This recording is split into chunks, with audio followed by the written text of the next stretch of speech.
Y qué bueno es poder estar en este lugar. La verdad que me siento un privilegiado de poder estar en este lugar.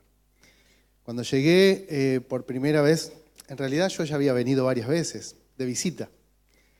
Pero cuando llegué la primera vez, ya en el mes que viene hace un año que estoy acá. Ha pasado el tiempo. Y me senté por aquel lugar y de repente el pastor empezó a decir, la familia Salvatierra. Y éramos invisibles las veces que vinimos, pero ese día no. Y empezó a contar acerca de nosotros. Y no se imaginan la vergüenza que sentí. Y empezó a hablar acerca de nosotros, de nuestro trabajo. Y nosotros veníamos como pollitos mojados, bien apaleados. Y de repente dice, Robert, vení a cantar con nosotros. Peor todavía. Pero subí y ministramos y cantamos diciendo, dándole la gloria al Señor. ¿Y saben lo que sentí? El abrazo de papá. Porque venía recontra apaleado. Pero sentí que papá me abrazaba y me decía, tranquilo, está todo bien. Y acá estoy, uno más de ustedes. Y por eso doy gracias al Señor, de verdad doy gloria a Dios por eso. Y yendo en tema decía, ¿le ha pasado alguna vez que se sintió avergonzado de pensar, decir, hoy no me tendría que haber levantado?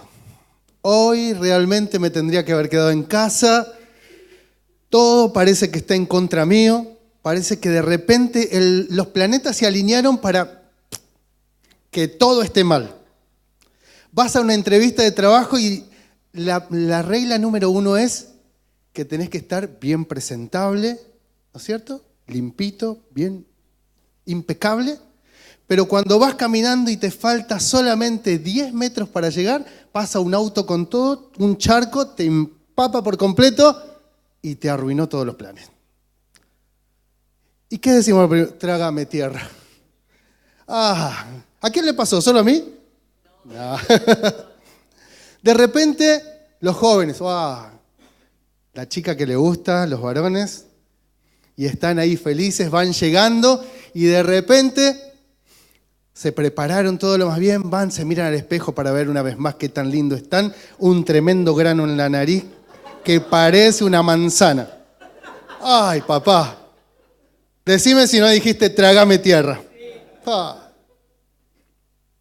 ¿Saben? La primera vez que me tocó compartir algo, yo, aunque no parezca, yo era una persona muy, pero muy vergonzosa. Me costaba hablar, pero una barbaridad. Ahora me tienen que pegar en la boca para que me calle. Es más, ya me avisaron cuánto tiempo.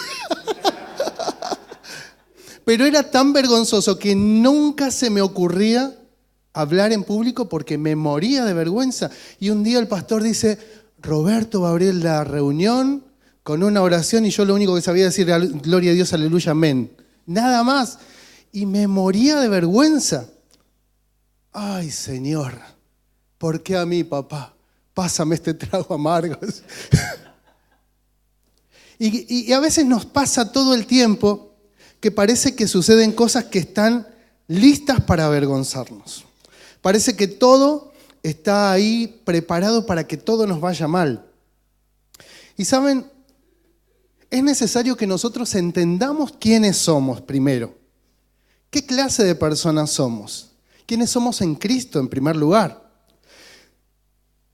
A veces hay situaciones o circunstancias que nos llevan a que uno esté totalmente cohibido. ¿Vieron que hay veces que hay personas que con el solo hecho de pararse enfrente, te da un poquito de miedo? Es más, te miraron a los ojos y vos ya le agachaste la cabeza por las dudas. Porque son personas que meten miedo.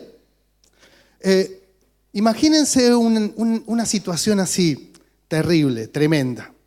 Viene una persona delante de ustedes, grandote, fornido, unos músculos impresionantes, así más o menos como yo. Bien fuerte, grandote. Y te mira fijo. Vos decís, listo, está bien. Sí, decime qué tengo que hacer. Con el solo hecho de pararse nada más. Vamos a la palabra. Vamos a ver en 1 Samuel, capítulo 11. Y vamos a encontrar justamente algo tremendo. Primera de Samuel capítulo 11 nos habla de una persona que aparentemente metía miedo. Esa persona, con el solo hecho de pararse, hizo que muchos tengan miedo. Y vamos a ver desde el versículo 1. Y dice, después Naas, amonita, y acampó contra Jabes de Galaad, y todos los de Jabes dijeron a Naas, haz alianza con nosotros y te serviremos. El tipo solamente se paró frente al pueblo. Y todos los del pueblo dijeron, no queremos problema, ¿para qué vamos a estar haciendo lío? Mejor nos rendimos y se acabó la historia. Fíjense algo interesante que esta persona, Naas, en hebreo se traduce Nahash. Nahash significa serpiente. ¡Wow! Serpiente. Vamos a hacer un paréntesis y vamos a hacer una reseña en esto. El nombre Naas, como decía, en hebreo es Nahash y significa serpiente. Dice que abundaban los adornos de forma de serpiente en los templos paganos de Palestina, y a los hijos de Israel les pareció conveniente preservar la serpiente de bronce después de lo que pasó con los reptiles venenosos en el desierto de Sin. ¿Se acordarán? La historia nos cuenta que el pueblo se empezó a quejar, el pueblo empezó a decirle, pero Moisés, al final nos sacaste de Egipto para matarnos acá y encima vienen también, Dios manda esas serpientes de fuego para que nos maten. Y el pueblo se quejaba y Moisés oró al Padre, oró al Señor, oró a Dios y Dios le mandó a hacer una serpiente de bronce que la ponga en un asta y que todo aquel que sea picado mire la serpiente y sería sanado. ¿Se acuerdan? Ahora, eso pasó en ese lugar y para ese momento. Pero muchos ya lo tomaron por costumbre y terminaron haciendo de eso un culto. Terminaron haciendo de esa escultura una idolatría.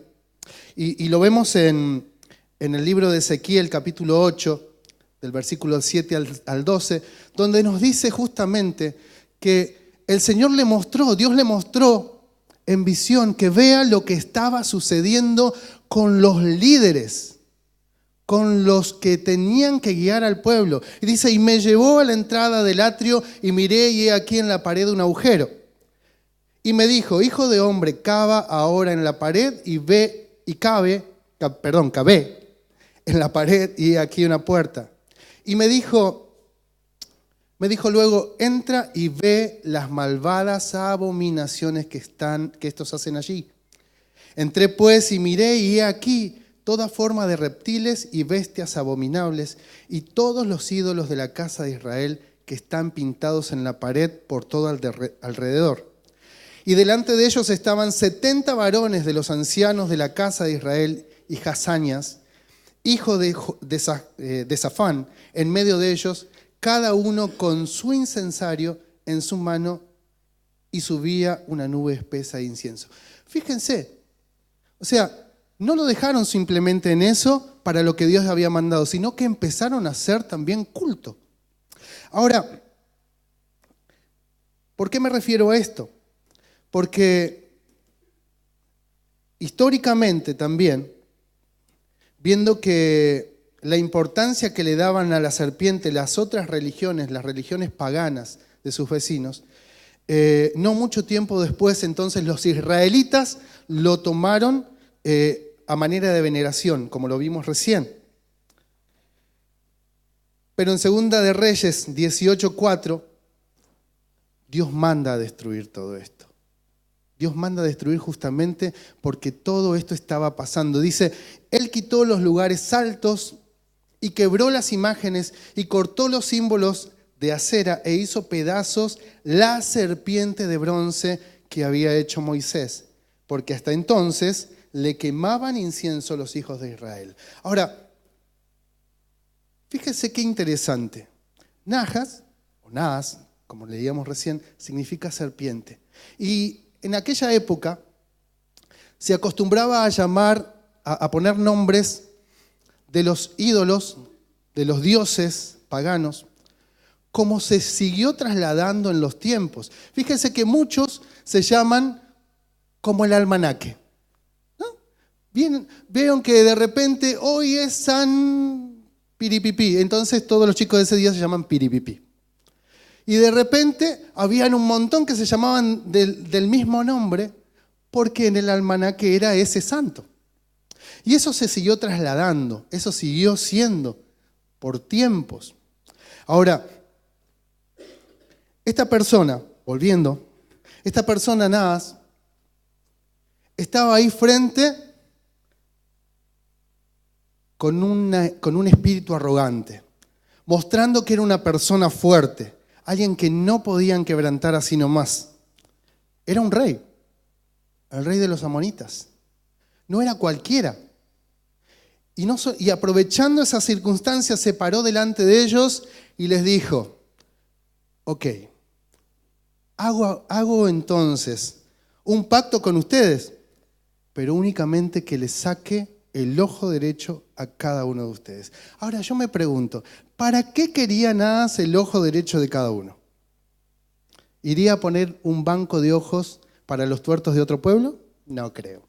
Seguramente algo tramaba. Y saben, esto lo vemos, continuamos en la palabra donde dice, en 1 Samuel 11 estábamos,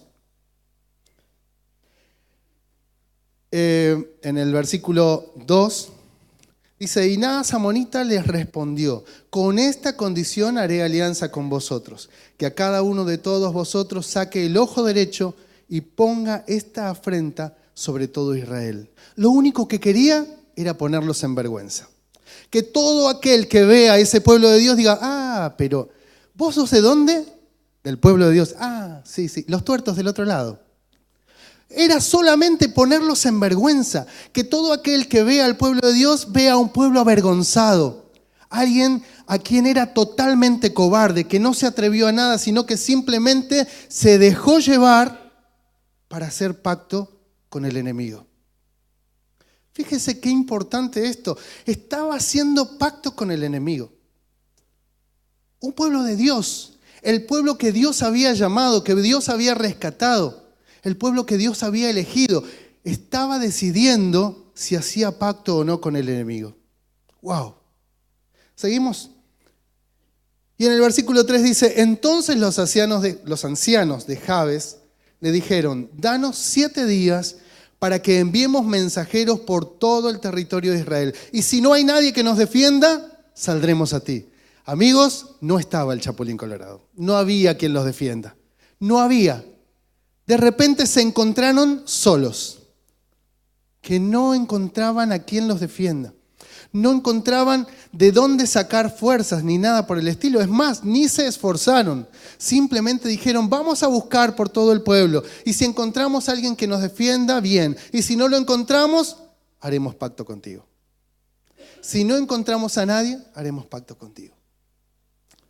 Muchas veces nos pasa en la vida que tenemos circunstancias que nos llevan a pensar que estamos solos, que estamos desprotegidos.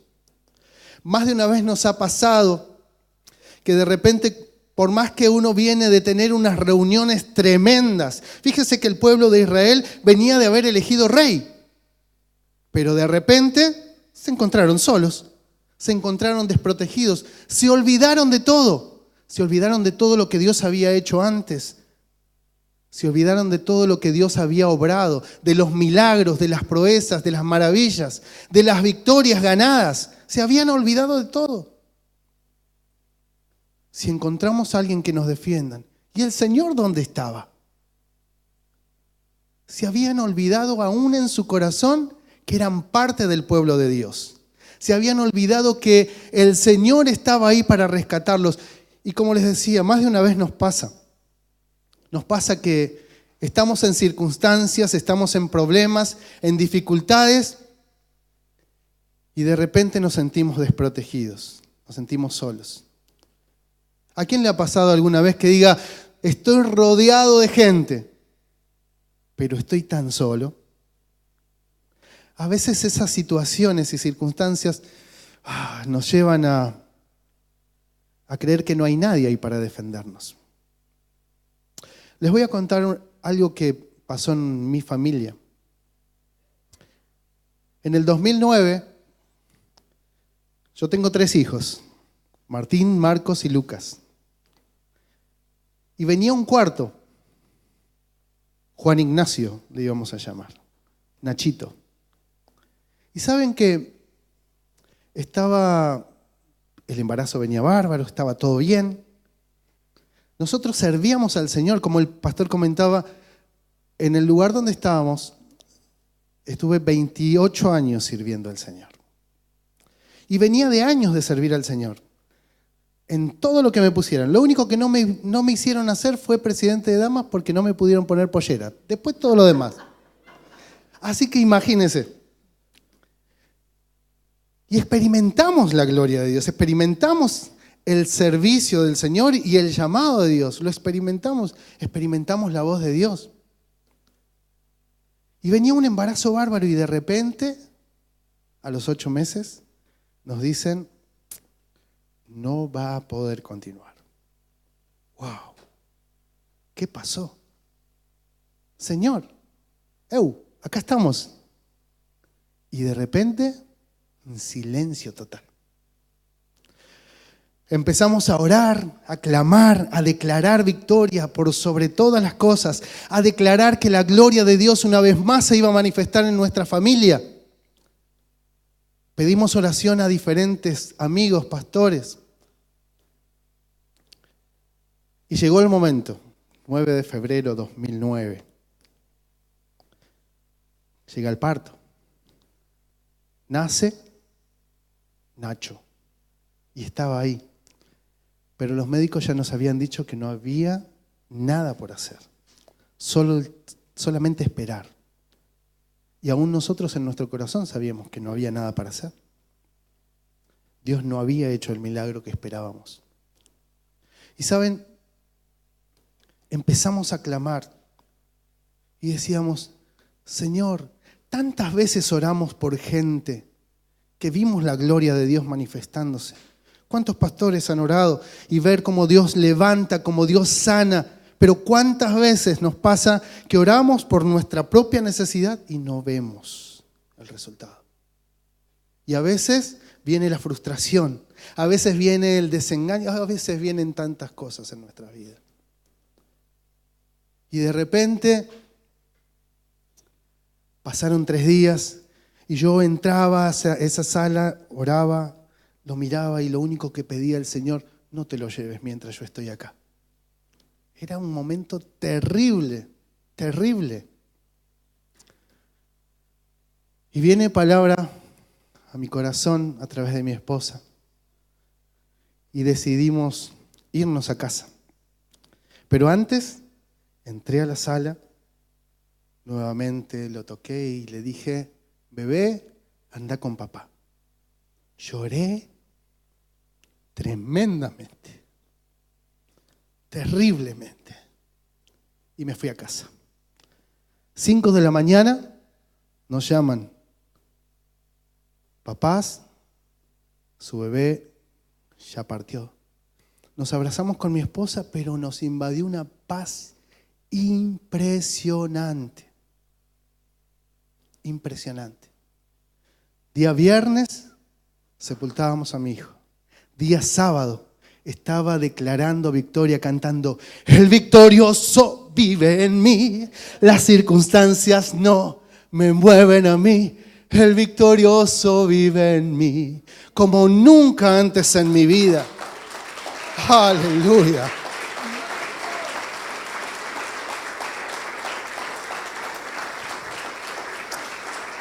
Más de una vez vamos a pasar por circunstancias terribles y que el diablo va a querer venir a ponerte vergüenza, a venir a decirte, ¿y dónde está tu Dios?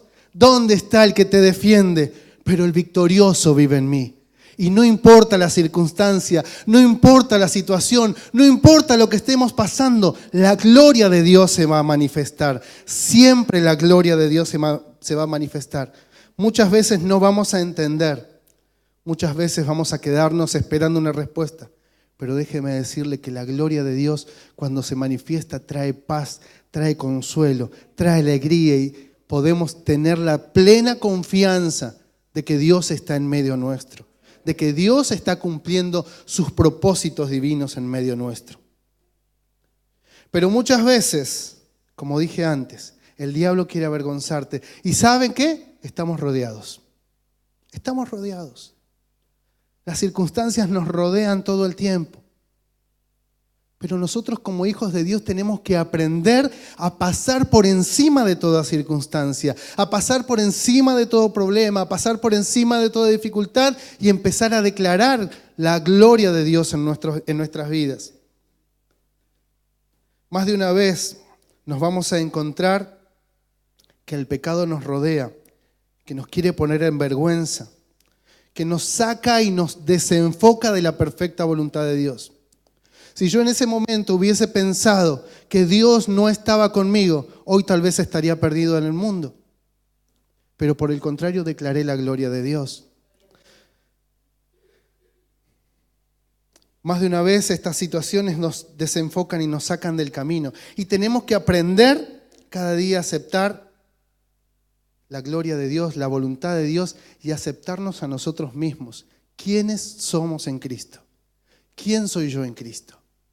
¿Qué es el Señor para mí? ¿Él realmente está primero o no? ¿Él realmente está primero en tu corazón o hay algo más que quite ese lugar? Qué pregunta importante, ¿no? Que debemos hacernos cada día. Que debemos formularnos en nuestro corazón. ¿Qué hay de Dios en mí? ¿Qué está primero en mi corazón? Tenemos que aprender cada día a aceptarnos, como decía, a no juzgarnos por nuestra apariencia física, por nuestra manera de hablar, por nuestra manera de actuar. Porque Dios va a seguir hablando, Dios va a seguir actuando, Dios va a seguir obrando en medio nuestro. Pero recién escuchábamos al pastor Adrián acerca de los tiempos, ¿no? de cómo Dios obra, de cómo Dios trata. Escuchábamos a Sergio también con una palabra tan clara acerca de los yugos, de quién nos rodeamos, quién está al lado nuestro. De los atajos hablaba el pastor, ¿no? Que muchas veces nos alejan de los propósitos de Dios. De quién nos rodeemos, eso nos va a llevar a realmente a dónde queremos llegar. Y justamente eso, ¿no es cierto? De quién nos rodeemos, cuál es nuestra influencia, qué es lo que está en nuestro entorno. Si la influencia que tenés en tu entorno va a hablarte mal en contra y a decirte, pero déjate de todo eso. ¿No ves que no escuchás? ¿No ves que no hay respuesta? Y si en cambio nos rodeamos de gente que dice, no, hay una salida, hay una victoria, Dios trae paz a tu corazón porque Dios tiene la última palabra. Ahí es donde realmente vamos a encontrar la perfecta voluntad de Dios. Aprendamos entonces. Sigamos en el versículo 4.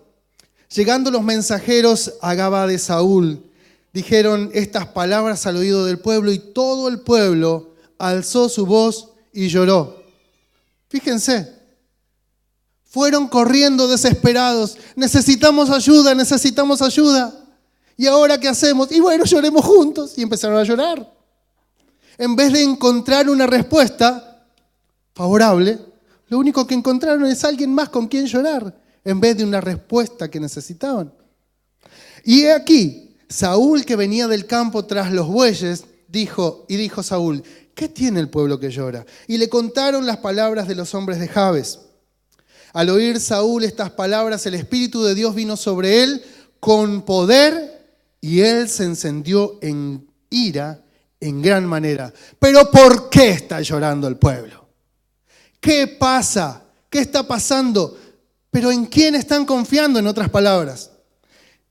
Y tomó un par de bueyes y los cortó en trozos y los envió por todo el territorio de Israel por medio de mensajeros diciendo: así se hará con los bueyes del que no saliera en pos de Saúl y en pos de Samuel. Y cayó temor de Jehová sobre el pueblo y salieron como un solo hombre.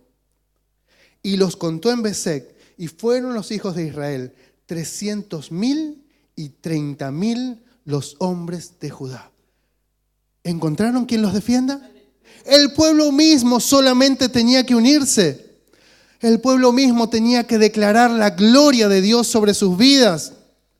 Pueden venir muchos alrededor a tratar de voltear el pueblo. ¿Y saben qué? Si el pueblo no está unido, lo van a conseguir. Pero cuando el pueblo está en unidad, en un mismo espíritu, declarando la gloria y la grandeza de Dios, ahí es cuando vemos la victoria. Sí, Señor. Aleluya.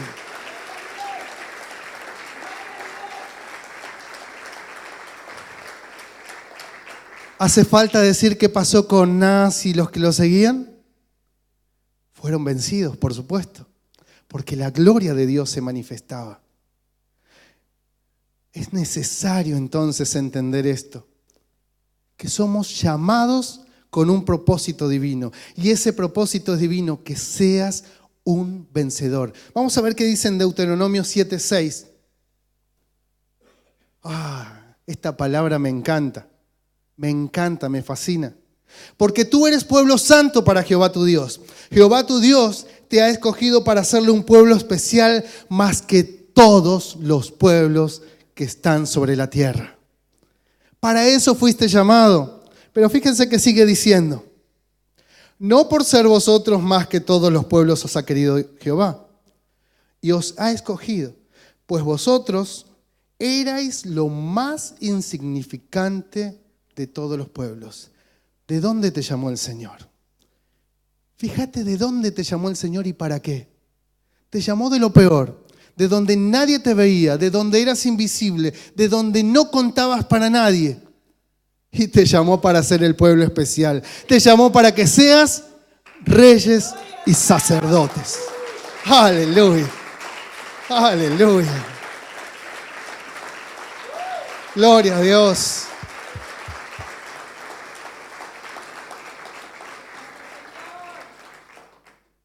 Y cuando en el momento más difícil, cuando creas que ya no hay nada por hacer, Isaías 41:10.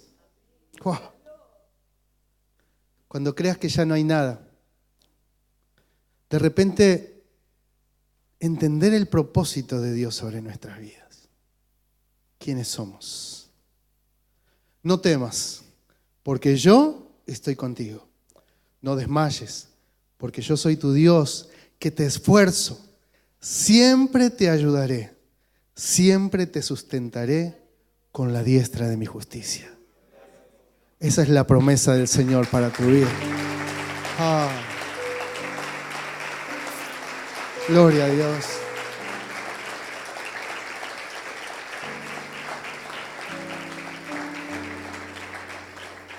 No hay nada que no pueda hacer el Señor. No hay lugar difícil de donde Dios no pueda sacarte. Y qué bueno es que podamos contar con que la gloria de Dios siempre va a estar con nosotros. Y qué bueno es poder contar con hermanos como ustedes, que cuando necesitamos, cuando nuestras manos, nuestras cabezas, nuestro cuerpo está debilitado, entre todos podemos unirnos para levantarnos y declarar la grandeza de Dios. Yo doy gracias, eternamente gracias al Señor por haberme traído a este lugar. Cuando decidimos llegar, estábamos en casa, acostumbrados a estar de reunión en reunión, de lunes a lunes. Solo un lunes por cada 15 días no íbamos a la iglesia. Todo el día, todo el tiempo. Y de repente estábamos en domingo, mirándonos los 5 a la cara y decimos: ¿y ahora quién podrá defendernos? miro Facebook y decía, familia MCN, 19:30 horas venía a recibir una palabra de Dios. A las 6:30 estábamos listos. Pero claro, antes teníamos como 1 hora de viaje hasta llegar a la iglesia. Ahora teníamos nada más que 5 minutos. Así que estuvimos como 40 minutos o 1 hora esperando que llegue la reunión, ansiosos. Cuando llegamos desesperados. Y palabra de Dios vino a nuestras vidas. Y una familia nos abrazó. Así que yo doy gracias a Dios por eso. Doy gloria a Dios por cada uno de ustedes. Hoy hablaba con algunos y decía, siento como que nos conocemos de toda la vida con algunos. Siento como que nuestras historias se han cruzado ya de antes. Y aunque no es así, amo esta casa. Amo esta casa con todo mi corazón. Y doy gloria a Dios. Si usted está pasando por una situación en la cual se siente solo, en la cual pensó que ya no había nada, o si en algún momento le pasó, yo le invito a que usted diga, Señor, yo necesito que tú te manifiestes en mi vida, que tú te glorifiques en todo tiempo, que tú obres en mi corazón y que yo pueda entender que no estoy solo, sino que tu gloria está conmigo una vez más. Levante sus manos. Dígale, Señor, muchas gracias. Gracias porque tú cumples tu propósito en mí. Y aunque muchas veces el enemigo ha querido avergonzarme, aunque muchas veces el enemigo ha querido venir contra mi vida, hoy estoy en pie declarando la victoria por encima de toda circunstancia, por encima de todo problema, por encima de toda dificultad, por encima de toda enfermedad, sabiendo que tú, Señor, me darás la victoria. Sabiendo que tú, Señor, tienes la última palabra en todas las cosas. Gracias, papá. Gracias, Señor, porque tú eres grande, porque tú eres digno, Señor. Te bendecimos, Jesús.